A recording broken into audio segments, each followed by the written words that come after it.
ഇന്ന് beef mince വെച്ച് നല്ലൊരു റോസ്റ്റ് ഉണ്ടാക്കിയെടുക്കാം.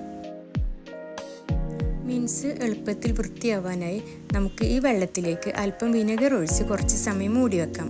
അതിനുശേഷം നന്നായി കഴുകി വൃത്തിയാക്കിയെടുക്കാം.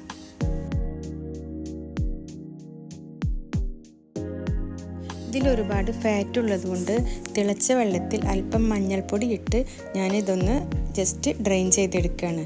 ഇത് നിർബന്ധമില്ല, ഈ സ്റ്റെപ്പ് വേണമെങ്കിൽ സ്കിപ്പ് ചെയ്യാം.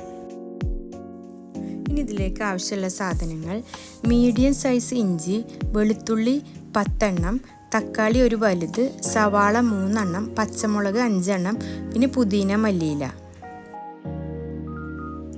800 ഗ്രാം മിൻസിലേക്ക് 1/2 കപ്പ് തൈര്, മഞ്ഞൾപ്പൊടി 1/4 ടീസ്പൂൺ, കാശ്മീരി മുളക് പൊടി 1/2 ടീസ്പൂൺ, മല്ലിപ്പൊടി 2 ടീസ്പൂൺ, പുതിനയും മല്ലിയിലയും ഉപ്പും ചേർത്ത് നമുക്ക് കുക്കറിൽ വേവിച്ചെടുക്കാം.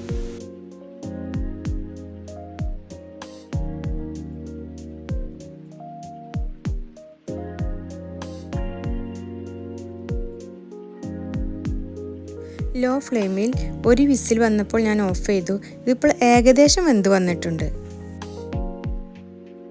ഇനി സവാള വറുത്ത് കോരിയ ആ പാനിലേക്ക് ആ ഓയിലിൽ തന്നെ നമുക്ക് 2 പട്ട ചേർത്ത് നമ്മൾ വേവിച്ച് വെച്ച ആ മിൻസ് ഇതിലേക്ക് ചേർക്കാം. ഇനി മീഡിയം ഫ്ലെയിമിൽ 1/2 ടീസ്പൂൺ നല്ല ജീരകപ്പൊടിയും 1/2 ടീസ്പൂൺ പെരിഞ്ജീരകപ്പൊടിയും ചേർത്ത് നമുക്ക് വേവിച്ചെടുക്കാം. നന്നായി ഇളക്കി യോജിപ്പിച്ച് മൂടി വെച്ച് വേവിക്കാം. ഇപ്പോൾ ഏകദേശം വെന്ത് വന്നിട്ടുണ്ട്. ഇനി ആ വെള്ളം വറ്റുന്നത് വരെ നമുക്ക് തുറന്ന് വെച്ച് വേവിച്ചെടുക്കാം.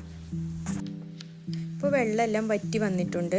നമ്മൾ റോസ്റ്റ് ചെയ്ത് വെച്ച സവാളയും 1 ടേബിൾ സ്പൂൺ കസൂരി മേത്തിയും 1 ടേബിൾ സ്പൂൺ കുരുമുളക് പൊടിയും ഇട്ട് നന്നായിട്ട് യോജിപ്പിച്ചെടുക്കാം. ഇനി 1 ടീസ്പൂൺ ഗരം മസാലപ്പൊടിയും ചേർക്കാം.